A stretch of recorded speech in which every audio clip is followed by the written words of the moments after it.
Mas retomando o tema, né? Veja,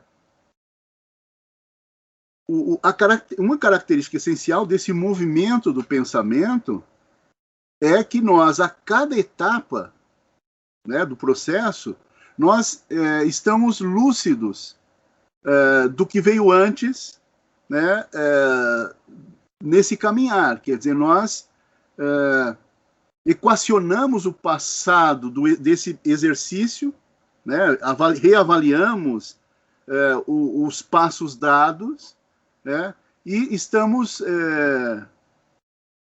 elucidados, né, conscientes dos passos a serem dados futuramente, né, quer dizer, de quais são os próximos passos a serem dados. Veja, essa característica de nós estarmos elucidados do processo é o que frequentemente nós chamamos de consciência. Quer dizer, eu estou consciente do processo. E aí, veja, aí entra um outro problema, né, no caso das minhas investigações, que é a seguinte: bom, o que é a consciência? Como que se dá a consciência? Veja, se ela é a mantenedora da unidade do pensamento, né, ela é algo fundamental a ser conhecido com profundidade, né, porque é a luz, né, ela se torna uma espécie de luz que nos permite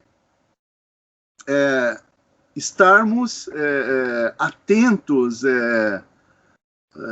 envoltos, né, no processo, né? Quer dizer, é a consciência que nos permite perceber todos os vínculos, né, que tenhamos estabelecido entre as nossas representações, ou as sucessivas representações, que é o que está acontecendo agora, né, de certa maneira. Eu estou apresentando para você, né, determinados traços daquilo que nós frequentemente chamamos de pensamento, e estou notando a presença de um elemento fundamental dentro dele, que é a consciência.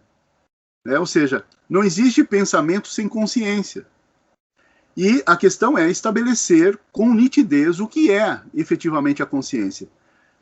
Porque, por definição, né, nós chamamos de consciência uma certa capacidade de desdobramento do nosso pensamento sobre ele mesmo. Pensar que está pensando, perceber que está pensando. Isso, exatamente. É um pensar sobre o que... você saber que está pensando algo. Então, o pensamento é mais amplo porque o pensamento eu posso pensar conscientemente e inconscientemente? Isso, de certa maneira, sim. Né? Mas nós não sabemos o que é o pensamento inconsciente. Ele pode até ocorrer. Tá, o sonho, por exemplo. Isso. Eu posso desenvolver um pensamento em sonho? Pode, né?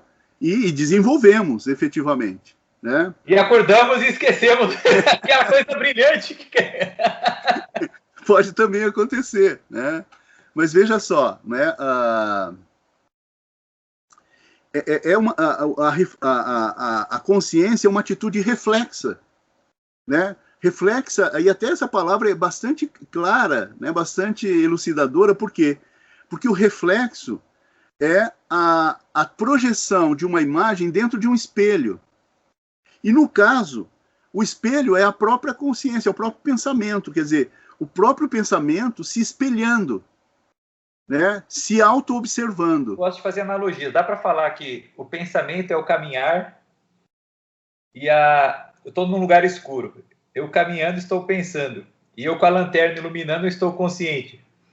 Ela faz ver onde está indo o pensamento? Isso, exatamente. Ela poderia dizer isso, né? Quando você consegue não só iluminar o horizonte, mas se iluminar a si mesmo.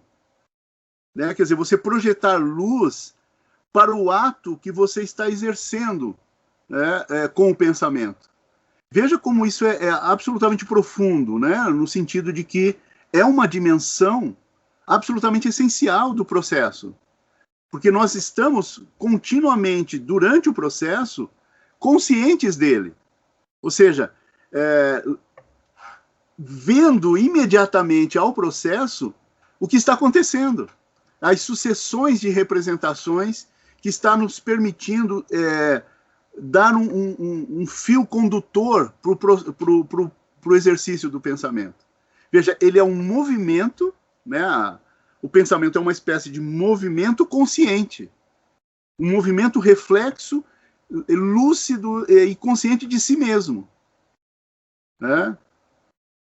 Então há aí essa dimensão que é preciso ser explorada, porque está de alguma maneira nela o fundamento último do pensamento, né?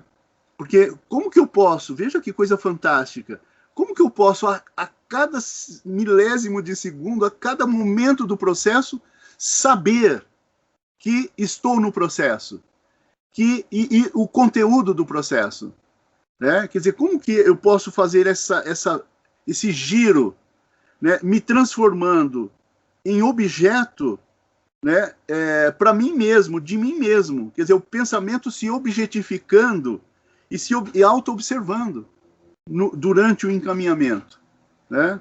Então, essa é uma dimensão que me custou muito esforço para poder explorar, né? Porque não é fácil você entrar com ferramentas capazes de abrir essas portas que indiquem essa outra dimensão do próprio pensamento, né? Bom, eu de certa maneira, fiz isso, né? Eu tentei abrir caminhos para tentar elucidar o que era esse processo, essa reflexão, essa consciência, né? Bom, então tem aí outras características, né? Mas não vamos explorar ela agora, porque essa nos demandaria muita coisa, né?